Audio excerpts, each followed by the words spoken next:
Hi everyone, and welcome back for another episode to Gloster Canary Australia.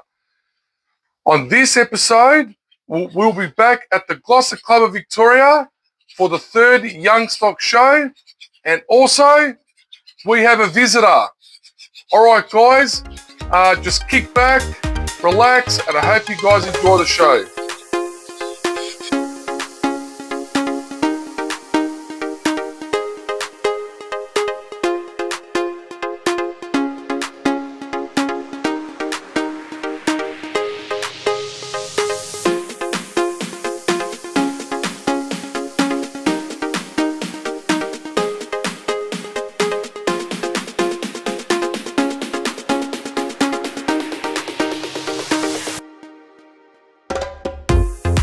Hi everyone, and thanks for joining me on the channel.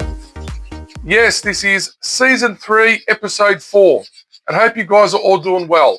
So, like I said, on this episode, we have a visitor. His name is Glenn. Glenn I've known for probably the last 3 years or so. Now, just before we head over to our visitor, I'd just like to have a little talk about the Gloster Club. So, we had our third Young Stock show. There was a decent turnout at the club, considering earlier on in the year people go on holidays after Christmas and all sorts of things. But so with the Young Stock show, there was only open birds on the day. So best in show went to Barry Jenkins with his lovely cinnamon Corona, and with best open consort went to myself with a South Blue consort. All right, guys, we'll take a look at the Gloster Club of Victoria at the third Young Stock show, and we'll be back to have a chat with Glenn. All right, guys, let's get started.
9-4 second. That's a good one. That's a good one. 9-2. You know, what numbers were they? 9-2 is first.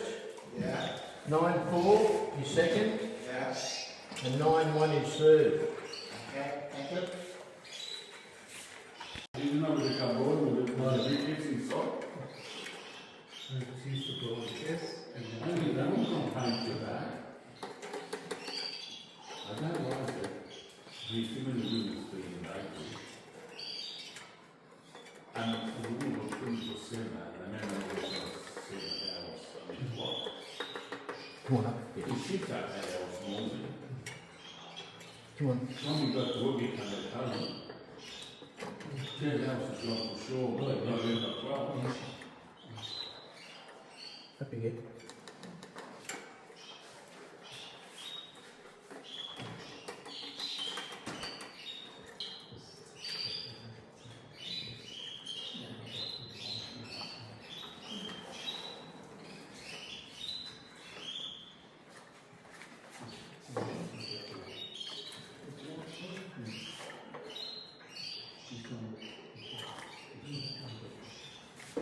$11.2 is first.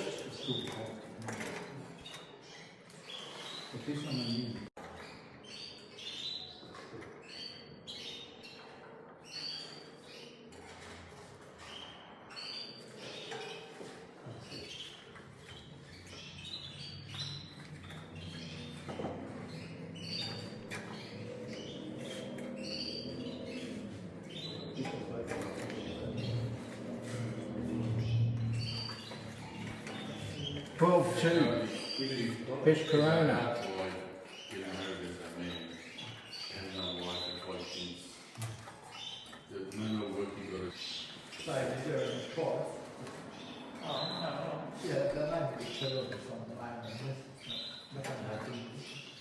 I just want to know for myself. Yeah.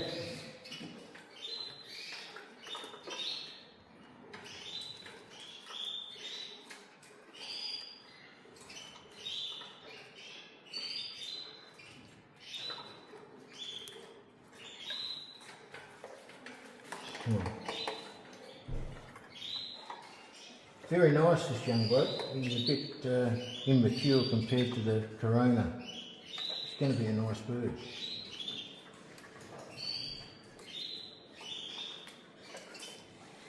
He's a bit agitated. Bit of a split down the chest. Best bird, the Corona, 11.2.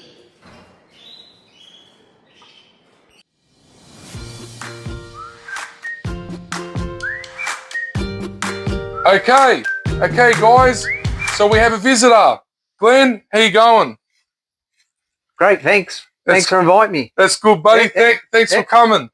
Now, tell us, what got you into the birds? It was my parents, like back when I was young, like really young. They had racing pigeons and they had canaries. So I sort of was around the birds when I was quite young. So it was sort of in my blood sort of thing. So that's great. I brought up with them. So I sort of tried it out myself. So yeah. Okay, that's great. So tell us, so what got you into canaries and got into like joining a club and got you into showing your birds. So what happened there? Well, I was getting birds from pet stores like most people do. So everyone starts off like that. 100%. I didn't know what I was putting together. Like I couldn't tell male to female and things like that, and pulling my hair out and didn't know what was going on. And then eventually I met up with Sammy Rays, which you've had on the show. Yep. I went and bought some cages off him, and he suggested the bird club come down and try and sort me out a bit.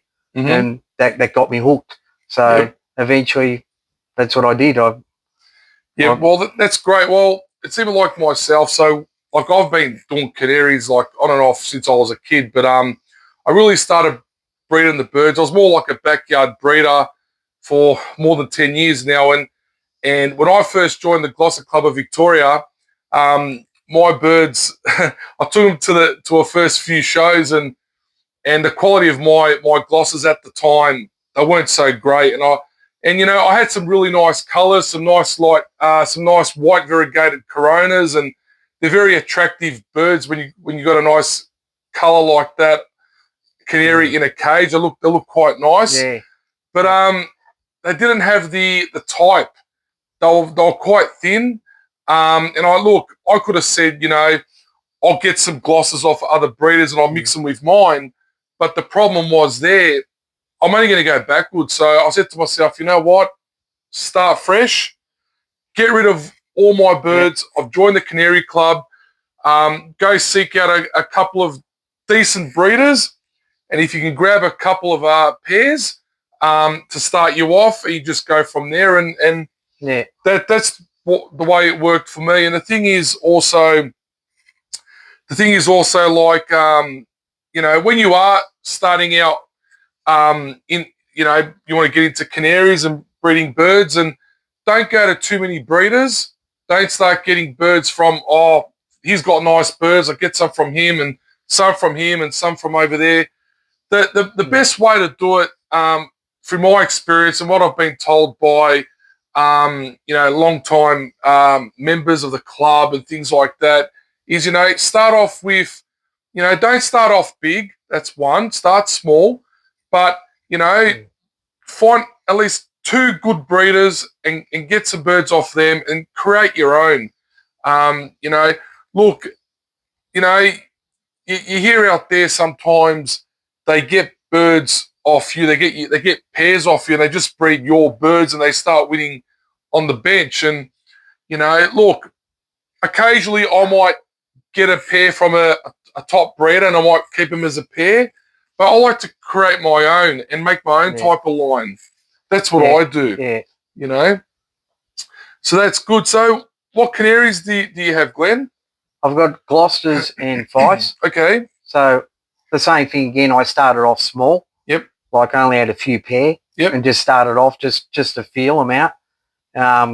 Going to the club, I'm in 2 clubs. I'm in the Dandenong Club and the Gloucester Club. Yep, that's right. Yep, so I'm in 2 clubs. Yep. So, so I started off in Dandenong, and they sort of said these are the easiest birds for me for a novice to learn with, and I've found them pretty easy to play with sometimes.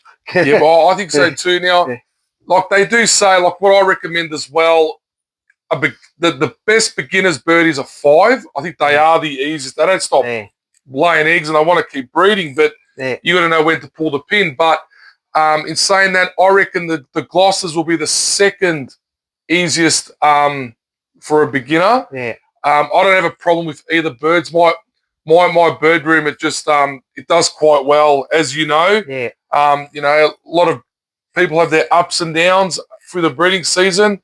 I've been fortunate that that my birds just I get decent numbers, but what's most important is the quality. So, if you improve the quality slightly each year, then you're doing something right. Another key with the breeding is to look at you got to aim to breed better than the parents. That's the aim. That's it. Yeah. If your birds aren't as good as the parents, the youngsters, then you're doing something wrong. Yeah. So these are the things as well, So how many pairs you put down?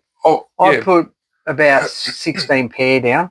Yep. I've got about 45 birds. That's between Glossers and Fifes. So I didn't do too well this year because I got a lot of young ones this year. Yep. I did the mistake of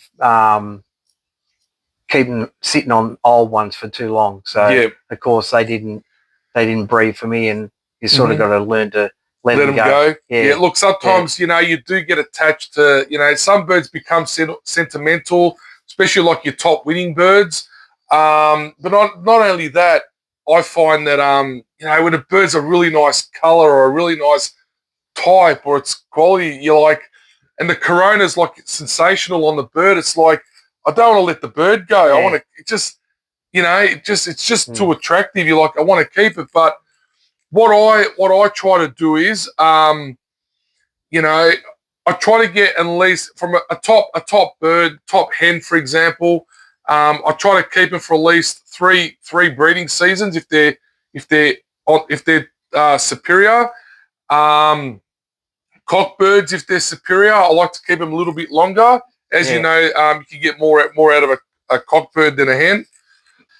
So Glenn, what can you tell us about the two clubs that you're with, like the Dandenong Club and the Gloucester Club of Victoria? Well, they're both pretty similar, really. The members are sort of dropped off a little bit. It's a bit hard because you're trying to get the younger generation interested, and as you know, they're more into video games, of course, these days. 100%. To try and get them into something else. Like I got a 25-year-old son, and he's more into video games than birds. Oh, he'll look after them. That's ready. Well, what I find, you know, growing up as a kid, like my very first job, I was quite young. I was probably about 12 years old, 13 years old. I used to work at a pet store, at one of the largest pet stores in Melbourne. It's over in the northern suburbs, and used to live there at the time. And you know, there's pet shops, like, as the years go by, there's, you know, you got pet stores everywhere. But, you know, 9 times out of 10, all they're selling is fish. You know what I mean? So you might get the odd pet store that might sell some, like, budgies and canaries, but not like when I grew up. I think that's one of the downfalls. I find that, you know, as a kid, you're growing up, you like animals. You know, you walk into a pet store, you know, I want a bird, I want a fish, I want a rabbit, I want a dog. But there's becoming less and less pet stores around, if you really think of it that way. And everyone's using not Marketplace, but Gumtree and things like that now. You know, everything it's all online. You know, you can't just go walk into a shop and, you know, look, I'm not saying there aren't some because I know there are the odd large pet stores that got, you know, different variety of birds, from your parrots and your quails and your canaries, but what I'm trying to say is there is a lot less these days than what there was when I was a kid. You know what I mean? So pretty much, you know, just about every pet store had animals, had pets. Now it's a very small percentage. That's what I find. Definitely. You know, but yeah, so Glenn, I think that's all we've got time for today. But thanks for having me. Oh, sorry. Oh, thanks for coming. I mean, coming down. Oh, mate, I tell you what, Glenn and I, we you know, we work together. You know, like yeah, so we pretty much work together, and every lunch break, all we talk about is bloody birds, and you know, and that's the thing. So the other work colleagues, they don't say anything. They want to know about the birds and about the club, and what's a corona and what's a consort and what's the difference, and what's the difference between line breeding and inbreeding, because we just talk about the birds all the time. You know, if they don't want to hear it, then they can move. Do you know what I mean? True? True? Very true. True? But no worries, Glenn. Thanks for coming and all that. And I hope the channel is useful for blokes like yourself. It's fantastic. Like, even stuff we haven't talked about at work, I've picked up stuff, you know, like that you've, like, even making your own mixes and stuff like that. And even I found with the two different clubs, you get a lot of members that all got different ideas. 100%. Sometimes you might not, what one person does, it won't work with someone else, and you sort of try things out. And you go, oh, I remember what someone said, and I'll try it, and it works. Well, it's all about experimenting. Do you know what I mean? when I very first, joined the Gloucester Club and I was learning and things like that, you're always seeking for like advice. But, I was told by a breeder, I'm not going to mention any names, but, it's all about like, you got to go for your own instinct because not everyone's going to give you the correct information. And, I try my best to boost the hobby, trying to get people to come on board at the Gloucester Club and any other canary club. It's a great hobby to be into. And for me, it's my outlet and, away from the family and the kids and work and, that's my time to just relax, So, that's what I enjoy. And the thing is, like, it's just one of those things. And I try to help out. And I'm glad that you take a few things on board and it's working. And well, Glenn did mention to me the other day.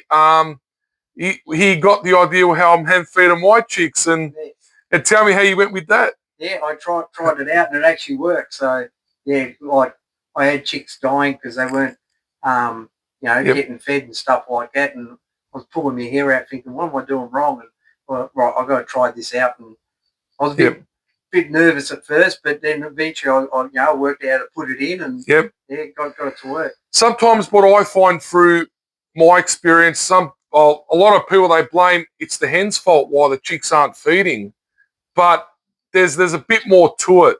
And I think maybe in one of a future episode we'll have a talk about it.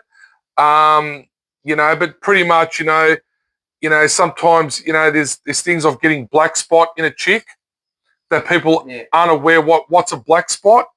Put it this way, 9 times out of 10, when your chick's got black spot, which you find like a black spot on the side of its like gut area, it's going to die. You know what I mean? You're thinking, why the bird's dying? So, I'm still like doing some research on it, but it's more of a bacteria kind of infection. That's it. And stuff like that. But anyway, we'll leave that for another episode. And Glenn, thanks again. That's all right. No worries. And all right, guys. Now, if you haven't subscribed to the channel, please do. I really appreciate it. And just another thing as well, with the channel, this is a 2-year anniversary to the channel. So I'd like to thank everyone for watching, supporting, subscribing, liking, sharing, the comments, everything. Means a lot. And I've said it from many episodes before. It motivates me to keep bringing out more episodes for you guys. All right, guys, have a good one. I'll see you at the next episode. And all right, so have a good one.